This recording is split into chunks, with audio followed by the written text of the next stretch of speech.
சந்தனம் மணக்குது கற்பூரம் ஜொலிக்குது சந்தனம் மணக்குது கற்பூரம் ஜொலிக்குது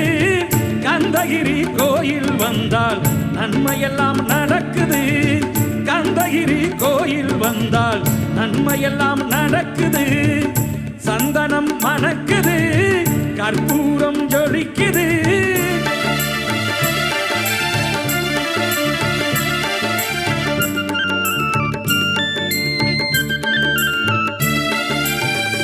நித்தமும் பாலிலே நீராட்டுவோம் பச்சை நிறத்திலே பட்டாடை நாம் கட்டுவோம் நித்தமும் பாலிலே நீராட்டுவோம் பச்சை நிறத்திலே பட்டாடை நாம் கட்டுவோம் திருநீரின் தத்துவம் தந்தை என்போம்